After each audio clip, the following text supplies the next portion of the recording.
Մոսկվայի Կրեմլի պալատում դարձյալ փայլում է հայկական աստղաբույլը։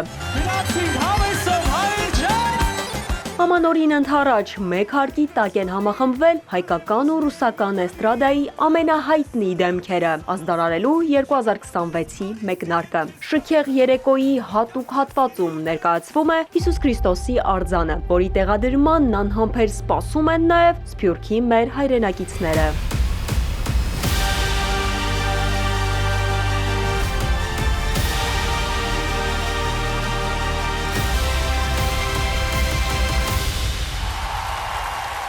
Տաշի շոուն շուրջ 2 տասնամյակ համախմբելով արտիստներին իսկական տոն է պարգևում համայն հայությանը։ Զրկանքների, ծանր օրերի ապրումները պատվով հաղթահարելու եւ կյանքին այո ասելու մարդկանց մղումը գնահատվում է։ Այս նախագծի հիմնադիր, պրոդյուսեր, կազմակերպիչ Տարոն Պողոսյանին Կրեմլի պալատի բեմում անակնկալ է սպասվում։ Այս պահին ես բեմ եմ ուզում հրավիրել Գագիկ Ծառուկյան բարեգործական հիմնադրամի ներկայացուցիչ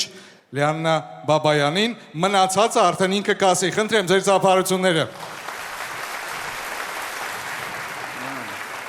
Ողջունում եմ բոլորիդ։ Այսօր դու շատ մեծ անակնկալ ունես պարոն Ծառուկյանի կողմից, Ծառուկյան ընտանիքի կողմից, դու արդեն 20 տարի շարունակ իրականացնում ես այս ծրագիրը։ Պարոն Ծառուկյանն էլ անմասն չի մնում եւ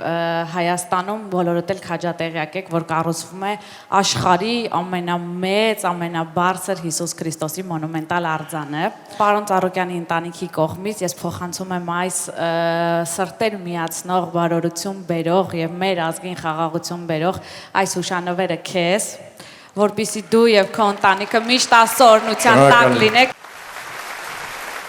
Շոուի բոլոր մասնակիցները նույնպես հիմնադրամի կողմից խորհրդանշական նվեր են ստացել Փրկչի արձանի փոքր մոդելը, որ տարին սկսեն ազգային վերածննդի մաղթանքով։